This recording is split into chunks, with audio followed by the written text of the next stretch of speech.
It's summertime, and what's more fun in summer than a family game night? But today we're going to talk a little bit about taking a creative twist to your family game night. And I'm going to give you 3 recommendations. And fortunately, I have my 2 children and my husband nearby to give some recommendations as well. So normally during family game night, you pull out your family games and you play them over and over, and it is great fun. So I don't want to undermine how much fun a normal family game night is. But this summer, we want to ask you to really push beyond your normal rules and create your own rules. So the first thing I'd like you to consider is when you're playing a game, come up with a new rule or a strategy or a tactic that you will play, and make sure you write it down before you start playing the game. So talk with your family about what you might do. So I'm going to ask my family now, if we were playing Monopoly, what is something that we could do that could be a new rule or strategy or way to play the game? Does anyone have any ideas? Inflation. Real growth. So what would we do for that? As the round goes on, the money becomes worth slightly less every round. Okay. Any other ideas? I would like to be able to have pieces that could move at different speeds. So maybe if I was the cat, I might move faster than if I was the hat. Or if I were the cat in the hat, then... Yes. Add like mansion so that it was like house, hotel, and then mansion. Okay, house, hotel, mansion.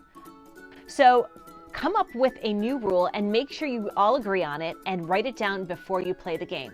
That's the first way to be creative when playing game night.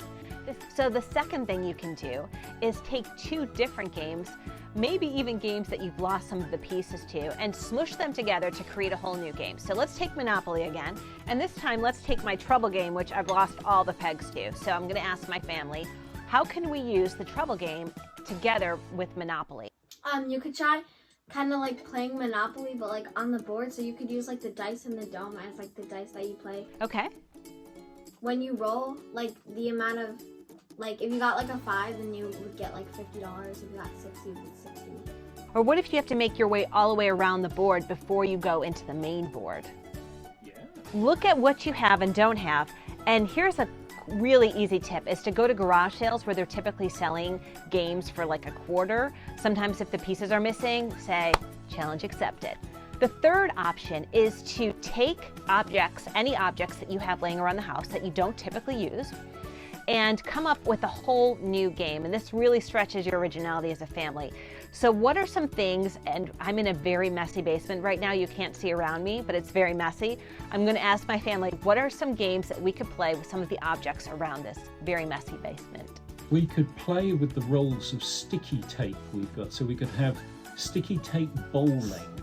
We get some of the plastic cups and set them up, and you got to, it would be a bit like cheese rolling, but with sticky tape. Sticky tape rolling, sounds great. Emily? If you have any like spare cardboard or boxes, you could like cut little like half tubes and get like a marble or like a small ball and then roll it down the tube with another person, and then once it's like when the ball is off the tube, you could like come around so that it would like keep going and try to go for as long as you can. I think we could play a game called Tidy Up the Basement. Wow, so original. I know, but it's a classic. Just to recap, here are 3 things that you can do with your family on game night. Number 1, take a game that you love playing and create a new rule.